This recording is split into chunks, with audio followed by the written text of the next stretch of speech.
Hello students, आज हम 12th standard का अकाउंट्स सब्जेक्ट सीखेंगे। बिल ऑफ एक्सचेंज ये टॉपिक हम सीखेंगे। तो इससे पहले हमने देखे हैं ड्रॉवर और उससे रिलेटेड जर्नल एंट्रीज और उससे रिलेटेड प्रॉब्लम्स भी, जो मैंने आपको कहा था कि वो बेसिक प्रॉब्लम्स है। आज हम ड्रॉवी की बेसिक जर्नल एंट्रीज जो है वो हम पढ़ेंगे और आफ्टर दैट हम प्रॉब्लम लेंगे टेक्स्ट बुक के, ठीक है, जो हमारे न्यू सिलेबस के टेक्स्ट बुक में प्रॉब्लम्स जो है वो हम स्टार्ट करेंगे। तो इससे पहले आपको ड्रॉवी की भी जर्नल एंट्री समझ के लेनी होंगी, क्योंकि मैं प्रॉब्लम्स जब स्टार्ट करूंगा तभी आपके सामने ड्रॉवर और ड्रॉवी के दोनों के एंट्रीज आ सकते हैं। तो आपको पहले समझ के लेना होगा ड्रॉवी के एंट्रीज क्या है। ठीक है, चलो तो मैं आपको एंट्री समझा देता हूँ, आपको यहाँ पे कॉन्सेंट्रेट करना है। तो पहले यहाँ पे देखेंगे, मैंने ऑलरेडी जर्नल एंट्रीज यहाँ पे राइट करके रखी है, आपको कॉन्सेंट्रेट करना है। Journal entries for drawee. Drawee यानी कौन होता है? तो ड्रॉवी यानी वो पर्सन जो बायर है, जो बाय करेगा। ड्रॉवर यानी सेलर होता है, तो ड्रॉवी यानी कौन होगा? बायर होगा, जो परचेस करेगा। तो जो परचेस करेगा, जो बायर है, उसके लिए एंट्रीज क्या होगी? बिजनेस ट्रांजैक्शन की। तो सबसे पहले जो बायर है वो पहले गुड्स परचेस करना चाहिए। अगर वो गुड्स परचेस करता ही नहीं तो कौन सी भी एंट्रीज बन नहीं सकती। ओके, या तो फिर उसके पास कोई कर्जा लिया हुआ होना चाहिए, जो लोन उसने लिया है, उसके लिए फिर एंट्रीज होंगी, बिल बनेगा और फिर एंट्रीज बनेगी। तो दो नेसेसरी थिंग्स है, या तो गुड्स परचेस करना चाहिए या फिर उसके पास पहले से ही किसी से लोन लिया हुआ है, उसके लिए वो एंट्रीज पास करेगा, बिल बनेगा। ठीक है, तो अभी वो एंट्रीज कौन कौन सी दे सकता है? तो सबसे पहले गुड्स परचेस होना चाहिए, उसने गुड्स परचेस किया होगा, वो भी क्रेडिट पे। अगर गुड्स परचेस किया है तो परचेस अकाउंट बनेगा, और परचेस अकाउंट होता है खर्चा, एक्सपेंस होता है। अगर परचेस अकाउंट एक्सपेंसेस है तो आपको नॉमिनल अकाउंट का रूल तो याद ही होगा, क्या है? Debit all expenses and losses. अगर गुड्स परचेस किया है तो परचेस अकाउंट बनेगा डेबिट, एक्सपेंस डेबिट टू। अभी यहाँ पे ड्रॉवर का नाम लिखेंगे, क्योंकि ड्रॉवी अपने बुक में जब लिखेगा तो दूसरे पर्सन का नाम लिखेगा, जिसके साथ उसने ट्रांजैक्शन किया है। तो जो भी ड्रॉवर होगा वो यहाँ पे नाम हम लिख देंगे। तो purchase account debit to drawer account, ये परचेस वाली एंट्री बनेगी। उसके बाद बिल बनेगा। बिल कौन बनाएगा? ड्रॉवर। पहले हमने बेसिक देखा है, बिल बनाएगा ड्रॉवर, और ड्रॉवर बिल बनाने के बाद जो भी बिल है वो भेजेगा ड्रॉवी के पास। ड्रॉवी देखेगा बिल के टर्म्स एंड कंडीशन, अगर उसे एक्सेप्ट है तो साइन करेगा और फिर उसे कहेंगे एक्सेप्टेंस ऑफ बिल। जब भी ड्रॉवी बिल पे साइन करता है तभी बिल एक्सेप्ट हुआ है, ऐसा अज्यूम करेंगे या फिर समझेंगे, जिसे हम बोलेंगे एक्सेप्टेंस ऑफ बिल। तो बिल एक्सेप्ट करेंगे और भेज देंगे किसके पास? ड्रॉवर के पास। जिसको पैसा देना है उसके पास बिल रहता है। अगर ड्रॉवर को पैसा देना है तो बिल भी ड्रॉवर के पास ही रहेगा। तो एक्सेप्ट करने के बाद बिल दिया जाएगा ड्रॉवर को, तो ड्रॉवर इज रिसीवर, तो इसीलिए ड्रॉवर अकाउंट डेबिट टू। हमारे पास से अगर बिल जाता है तो उसे बिल्स क्रेडिट करेंगे। बट यहाँ पे हम बायर है और बायर को बिल का पैसा देना पड़ता है, तो यहाँ पे बिल का नाम बिल्स पेएबल है। ड्रॉवर को बिल का पैसा मिलता है तो इसलिए वो बोलता है बिल को बिल्स रिसीवेबल। ड्रॉवी को बिल का पैसा देना है इसलिए वो बिल को बोलेगा बिल्स पेएबल। तो ड्रॉवी के लिए बिल का पैसा देना है इसलिए बिल्स पेएबल अकाउंट बनेगा। तो बिल बनने की और एक्सेप्ट होने की जो एंट्री है वो इस प्रकार आएगी, drawer account debit to bills payable account. अगर बिल बन गया या तो वो ऑनर होगा या फिर डिसऑनर। अगर डिसऑनर होता है तो क्या एंट्री आएगी, और ऑनर होता है तो क्या एंट्री आएगी? चलो मैं आपको डिसऑनर की पहले एंट्री बता देता हूँ। डिसऑनर आपको पता है, डिसऑनर यानी बिल कैंसिल होना, बराबर। अगर बिल कैंसिल हो रहा है तो बिल जो साइड में पहले था बिल बनने के टाइम में उसके अपोजिट जाएगा। तो बिल्स पेएबल यहाँ पे क्रेडिट था, तो बिल कैंसिल हुआ तो डेबिट बनेगा, bills payable account debit to.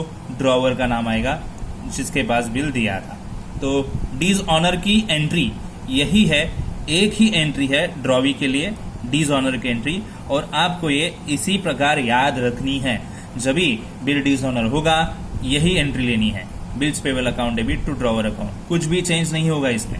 ठीक है, अगर आपको ऐसे बोला गया कि बिल ऑनर हो गया, ऑनर यानी पैसा पेड हो गया ड्यू डेट पे, अगर पैसा पेड हो रहा है तो आपका पैसा जा रहा है क्योंकि आपने परचेस किया था, बाय किया था, और परचेस करने के बाद आपको पैसा देना पड़ेगा। तो आप पैसा दे रहे हो तो आपसे कैश जा रहा है। जब कैश आता है तो हम डेबिट करते हैं, पता है ना, याद है क्या? कैश जब भी आएगा बिजनेस में तो कैश अकाउंट डेबिट बनता है, और कैश बिजनेस से जाएगा तो कैश अकाउंट क्रेडिट बनेगा।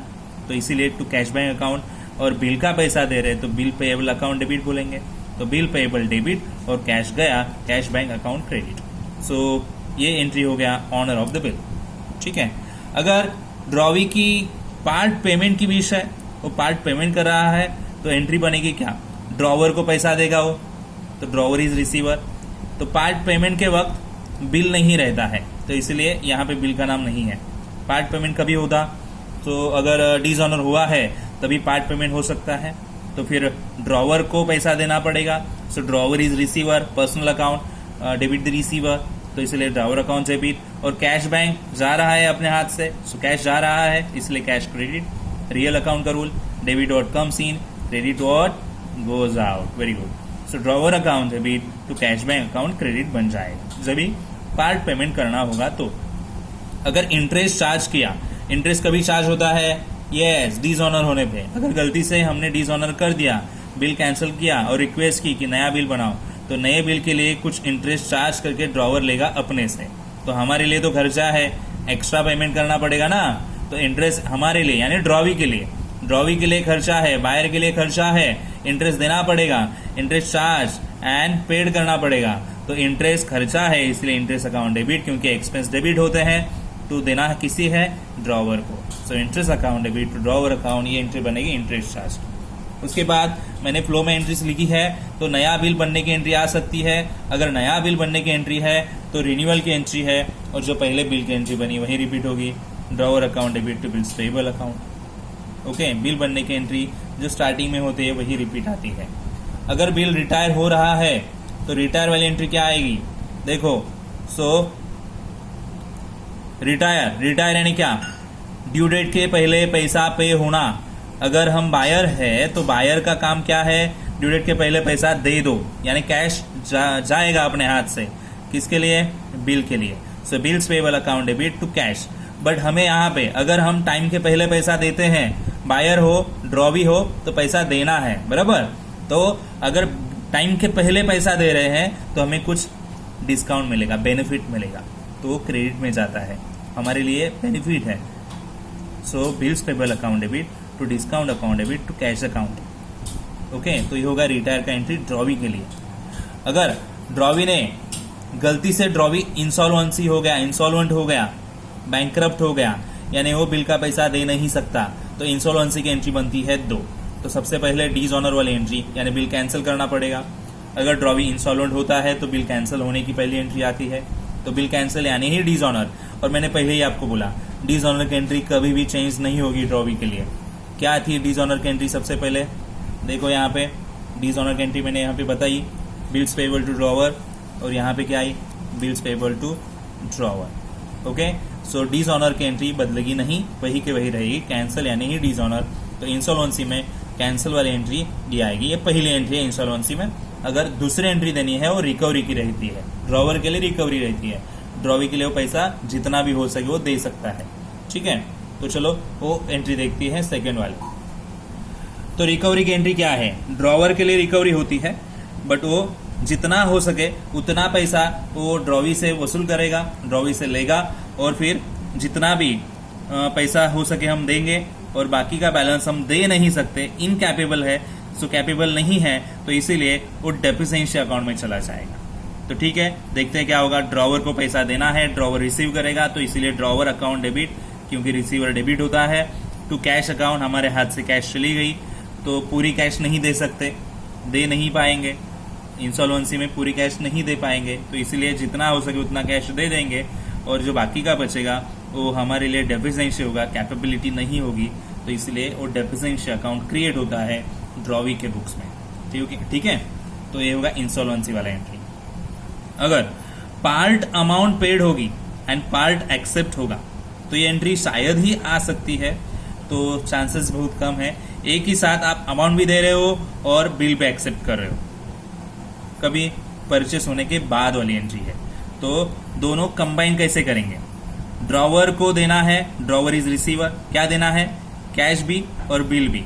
तो बिल बनने की भी एंट्री और पार्ट पेमेंट वाली भी एंट्री दोनों एक साथ आएंगे, क्योंकि यहाँ पे अमाउंट भी पेड होगा और बिल भी एक्सेप्ट होगा। तो इसलिए पार्ट पेमेंट वाली और बिल एक्सेप्ट होने वाली जो एंट्री है वो एक साथ आ गई। Drawer account debit to cash bank account debit to bills payable account. मैं बोलूंगा आपको इतनी ही एंट्रीज करनी है, 10 एंट्रीज है।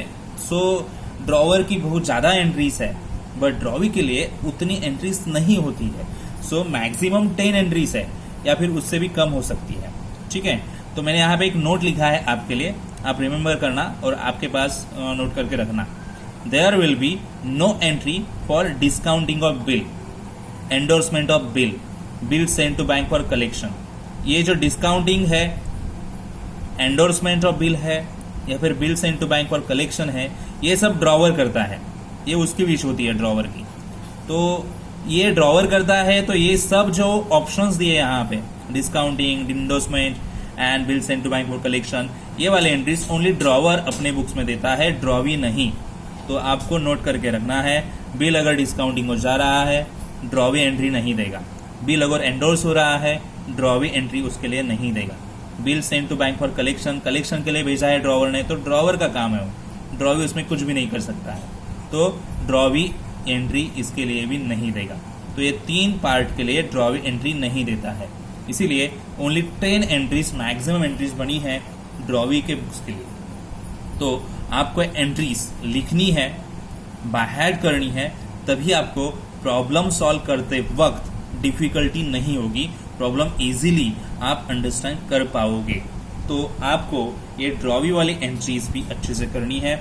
आई होप आपने ड्रॉवर वाली भी एंट्रीज अच्छे से की होगी, प्रैक्टिस की होगी, रिमेंबर की होगी। तो आपको अभी जो मैं टेक्सचुअल प्रॉब्लम स्टार्ट करने जाऊंगा अगले वीडियो से, तो आपको अच्छे से समझ में आएंगे। ठीक है, तो आपको एंट्रीज बराबर अच्छे से कॉपी करके लेनी है, अपने बुक में नोट कॉपी करके लेनी है और उसे बाय हार्ट करना है। मैं कहूँगा आपको अगले होमवर्क्स में ये सब एक बार पर डे लिखना है। 3 और 4 डेज आपको ये कंटिन्यूसली लिखना है एंट्रीज, तो आपको ये रिमेंबर भी होगी और समझ में भी आएगी। तो कॉन्संट्रेट करके लिखना, तो आप वो एंट्रीज अच्छे से समझ पाओगे। ठीक है, तो मैं अगले वीडियो में मिलूंगा आपको टेक्सचुअल प्रॉब्लम के साथ। ठीक है।